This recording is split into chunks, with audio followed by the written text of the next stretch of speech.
Have you ever worked with a patient and you had to deliver bad news, maybe surgery results, or that they're going to need surgery, and you didn't know how to do it, and you're trying to figure out, is there a better way to manage this? That's what I'm covering inside this episode. Hi everyone, welcome back to the podcast. Welcome all new listeners and welcome those who have heard my content in the past. Today's episode is all about delivering bad news. It's a concept that we all have to be able to master, be able to do it effectively. But before I go on to that, what is the latest and greatest in my life? I'll tell you what. So about a year ago, I had mentioned to you that my son, Zach, had told me one day that he didn't want to kiss me in front of his friends. He's 8 years old. He's a little too mature for my liking, but at the age of 7 years old, he told me in front of his friends he didn't want me to give him a kiss. Well, the other night, he was looking at the ceiling. I was, getting him ready for bed, and he's looking at the ceiling, and he starts crying. And I said, Zach, what's going on? And he's like, you guys are really rough on me. You discipline me more than my siblings, and he's the oldest out of everyone. And I said, I completely understand. And we were talking about leadership and how he's going to be a leader. That's just the assignment that he has in life now. And he started crying more. And I said, what else are you crying about? What else are you frustrated about besides us being hard on you? He said, Dad, I'm also frustrated that you kissed me at school. And I was like, this is still lingering. This was a year ago, and it was manifesting in his head. So today, officially, I hugged and kissed him at my doorstep, and I did not do it into school, and that was the hardest thing. And I think it's his perception of being around his peers. So I get that he's growing. My daughter, Alex, she just gave herself bangs. She didn't cut her hair, but she wanted to give herself bangs because her friends are now influencing her. She's like right at that ripe age. My son Jacob is he is a yeller and a screamer because he has to do that in order to get what he needs. He's the youngest, so he likes to scream. So we're in a screaming phase right now, and hitting and biting and scratching. So that's all what's going on inside my household while I navigate patient cases and navigating my business. So it's been fun and it's been amazing. If you haven't heard my last episodes, my hearing has been still off. I still can't hear at his left ear. It's slowly getting better. And I'm taking finally some decongestants. So other than that, life is fantastic. Let's get onto this episode. Why am I talking about tough conversations, bad news? Well, it's part of what we do on a daily basis. We have to give bad news because all we do is help people. But the reality is sometimes we get cases who need X-rays, MRIs, and it just comes in and presents really differently or poorly. I'll give one example. I had at a PT I was mentoring. It was one of my staff PTs, and there was an evaluation of somebody who had woke up with hands going numb, see like 6, 7 referral symptoms, and they couldn't move their neck. And they said nothing happened the night before or anything else, and they said they just slept wrong and they came in. Well, they started going through the case, and about 40, 55 minutes in, he asked, do you have any imaging results? They said, no, I haven't had any. And he wasn't able to get rid of their symptoms completely. He couldn't even get their symptoms down at all. And so positioning told him that it was more herniated disc, but beyond that, because there was no relief and it was constant. And now this person was suffering on a daily or hourly basis, and it was getting worse. So he came to me in the office. He said, hey, you know what? I'm going to go check with my mentor. So he comes back in the office. He says, hey, I'm concerned that this is beyond me. And I said, I really don't like to send out for imaging unless absolutely necessary. I said, did you go through these tests? Go through these tests? I said, he said, yeah, no, I went through it all, and I can't get any symptom relief, no comparable signs, and this is worsening. And anytime I get around that neck, she seizes up and gets more symptoms. I said, what do you want to do? He said, let's, I want to send her for an X-ray. I said, no problem, go ahead and send. So he said, I think you should go to the urgent care, and we're a cash pay practice, so we were able to see them that morning. They sent him to urgent care, and they ended up getting an MRI within, I think, 72 hours. And it turned out that this person had a fragment of a bone chip that was pushing onto a disc or a nerve, and that was sending symptoms down. And I said, what was the hardest part about that? After we reflected with the PT, and he said, I didn't know how to tell the person that this is not in my scope, it's worse, and without getting them scared. I didn't want to tell them, oh my gosh, they're going to die or they're going to need surgery or all these other things. But I definitely wanted to warn them this is pretty serious, and I didn't know how to effectively do that. So we walked through these things, and I want to share. That's just one example, but I want to share 3 steps that I'll take to delivering bad news. And I've done it at the employee level. I've done it at the employer level. I've done it with PTs that I mentor. I've done it with patients. I've done it with athletes. And at any given time, you have to be able to do this. I've done it with pro athletes who can't play or shouldn't play, and having to make that decision, or telling a coach that this is not going to look good and they're up for a championship game. And these are tough things you have to do. And I think the more you navigate, the more efficient, the better you get at them. But those first initial ones, or when you don't have any guidance, they all seem horrible, they seem terrible. Well, the problem becomes if you don't feel good about them, you delay them as long as possible. That becomes a problem. And because of that, you're not delivering the highest level of care. Why? Because of your insecurity. And so I want to give you that confidence so you can maximize the patient outcomes, maximize that relationship, and ensure that you're helping people to the maximum ability. So I'm going to tell you my top 3 tips. And some of these are really straightforward, but the reality is it's all about how you deliver this. I'm going to give you the process to be able to do that. All right. So anytime that you're delivering bad news, you have to consider what is your job? What's your role? You're a healthcare provider, you're a physical therapist, and your job is to help people live a better quality of life, improve their outcomes, do diagnostics, provide them information so they can have a better option to choose whatever they need necessary to improve their function. So if you keep that at the top of your mind, you understand what your role is. Now the question is, once you understand that role and somebody comes to you, a lot of physical therapists say, well, that's not my role. I'm not here to, I don't interpret an MRI, I don't read the x-ray, I don't do all those things. However, a lot of times patients don't want the full interpretation, they don't want the full impression, they want your opinion. And that's hard because you're like, well, what if I'm wrong? What if I tell them the wrong thing? That's the greatest fear that you have. So I'm gonna tell you that your job is to provide as many options as possible. So the first thing you have to do, this is fundamental, never lose sight of this. You have to lead with empathy, not just sympathy. All right, so be empathetic for that person. Now here's the problem with empathy. Most physical therapists, they try and build a relationship, try and build trust through getting into that patient's heart, right? They're like, oh, I'm going to be a good friend of yours. Tell me about your family. You know, like, I'm such a good person. You're a good person. Why can't we be good people together? When in reality, you're a medical provider. Your job is to provide options for this person so they can make the best decision, not develop a friend. There's a very big difference between building a good patient-PT relationship and being a provider who provides the highest quality, best options, and has a good relationship with the person. But the young physical therapist, or the person who fears and lacks the security and confidence to deliver bad news, what they'll do is they'll rely on good relationships and avoid the whole conversation of, well, here's the bad news. And they'll just keep delaying that inevitable. So the first one is lead with empathy. And what you need to do is understand your job is not to get into their heart. Your job is to improve their logic so that they can make the best decision for themselves. So your job is to connect to their brain, not to their heart. Meaning, help them understand your logic when you give your impression, your interpretation, your opinion, so they can make that best decision for themselves.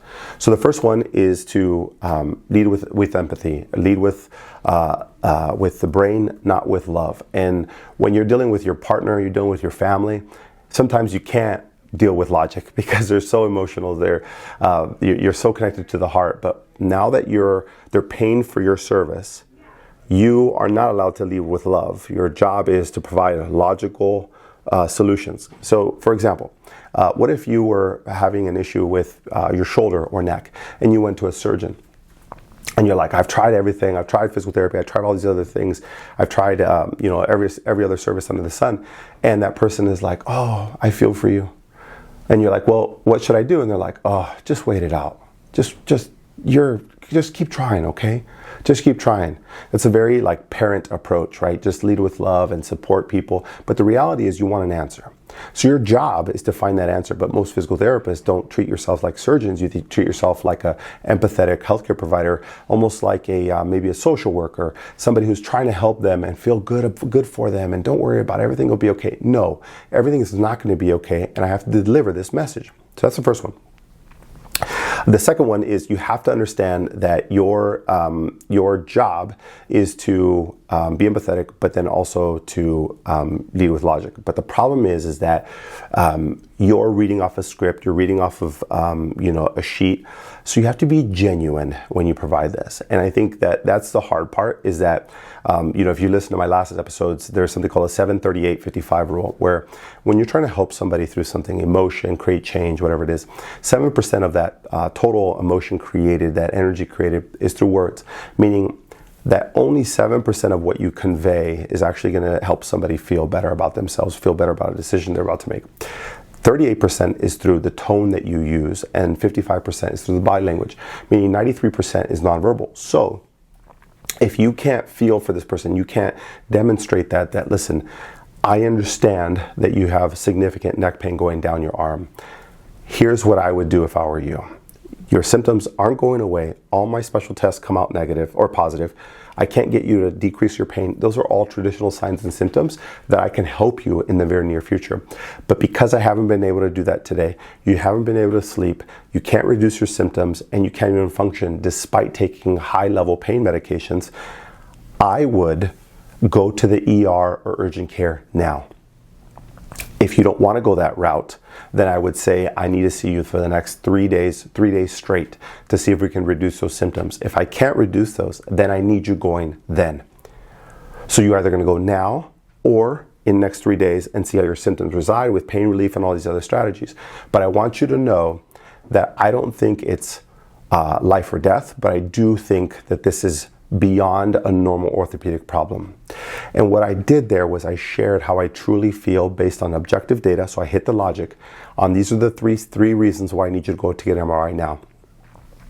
I also have empathy for you, and I understand that. And if you were a family member, this is what I would do. I'm either going to have you go now or in 3 days. Which one resonates or jives with how you want to manage this? And if that person just needed to hear, shoot, I was thinking about going to the ER, fine, perfect, I'm out. So versus the empathetic physical therapist who doesn't want to have that hard conversation, you're very, it would be a great idea if you did. Yeah, I understand. Let's just wait it out for a little bit. Yeah, I don't think it's too serious. But in reality, you're fearing for your life right now because you're like, this is not normal, but you don't have the confidence to have that. And the reality is you take yourself out of the equation. What is your job and what are you supposed to execute right now? You're supposed to execute what is the best possible option so that this person gets the best outcome today. You have to remove yourself from the equation. The problem is that you hold your insecurities, your challenges in the way of what does this patient need and want. That's the problem that most people have. They cannot remove themselves from the equation because they fear judgment, they fear being wrong, and that's the problem that you have. And the irony of this whole situation is, let me guess, you got into this profession because you wanted to help people. You had this in high school. Your parents one day had this. They helped your kid walk better, whatever it is. All of you have some reason how an empathetic person helps you or your family to get there. Well, the reality is it wasn't the empathy that got them there. It was everything leading up to it with empathy, with being genuine to help somebody make that best decision. That's the challenge that you currently have. Now, all right, so we're gonna say, we're gonna be empathetic, yes. However, within the empathy, you're gonna hit the logic, not the emotion. You have to be logical about this thing. Okay. Number two, you have to be genuine about this whole thing. The last part is, do you have the approach and the logic to take them to that next step? So for you, your main job is to create action out of all these things. Most people have the empathy. I 100% agree with that. You try and get into their heart, but no action is created because you don't want to have that conversation. You don't want to tell them that it's the MRI that, it looks like a herniated disc. It looks like you're going to need surgery. It's the ACL, right? The dreaded ACL. You test it. Oh man, this is my favorite, right? It's a physical therapist who finally sees their first ACL that's torn, that hasn't been seen by a surgeon. And they go and test it. Their eyebrows go up and they're like, and what you just did right there is you didn't do your job. Your job was to maintain your emotion in a stable state. Your job was to provide a logical sequence of events that needs to help them create action. And what you did was you created emotion through your tone, your body language of fear. What is your job? To guide patients towards a specific direction of better clinical outcomes or better direction. The problem is you lead with love, you get connected to them, no action is created. So you know what? They're like, you're a good human, but you're not taking me in the direction I need. So they self-discharge, they go find someone else. So the problem is that you were okay with that if you're an in-network or an out-of-network or a cash pay, whatever it is. Whenever an insurance provides a certain amount of visits, they come to see you, they will love you only for how many visits that the insurance provides.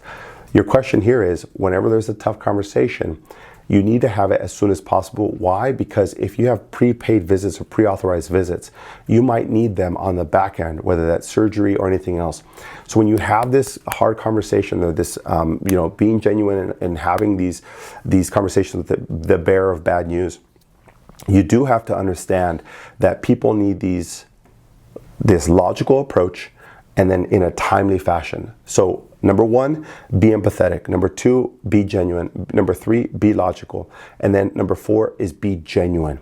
Is to have a timely response on this. And the problem with that is that if you're empathetic, you're not genuine, and you're not providing a logical approach, that patient suffers. And then if you don't do it in a timely fashion, they're missing out on how much they can actually get better faster. And I can tell you, anytime that you avoid that conversation and you're like, gosh, I think it's an ACL tear. I think it's an ACL tear. And then you're like, oh, but don't worry about it. We're just going to test some things out and we'll get your balance better and all those things. But the problem is that if you don't do this quickly, you're going to be in a position where that patient now is suffering for longer. They now have to wait till they have surgery and you're in a worse off position and you now lose their trust. So if you're trying to figure out how to gain a patient's trust, trying to build that relationship, get the maximum results, don't wait on this. Be genuine. Don't be a robot, because we talked about this on previous episodes, that you're that analytic. You love to analyze situations. The problem is so does that person, but your job is not to analyze and take your sweet time. Your job is to analyze as much as you possibly can, summarize it in that visit, provide timely feedback, be genuine, be logical, and then that is what creates success.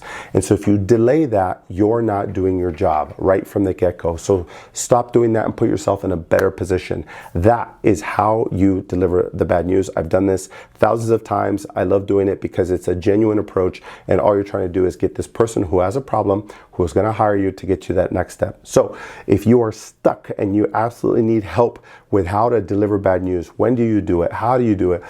If an athlete's in a specific situation, if this scenario, and I've never seen it, never done it before, and you're looking for more guidance, sign up for my Sports PT Kickstarter. It's an online 8-week online mentorship program where we run you through acute injury management, strength and conditioning, programming, all of the above to help you get to the next level. And in between all of that, you're going to have situations where you have bad news to deliver, and you have to be able to do that effectively. And if you're lost and you're trying to wonder, like, well, how do I get this information? How do I consolidate it? What do I do for this scenario? It's going to be perfect for you to take that next step in your career.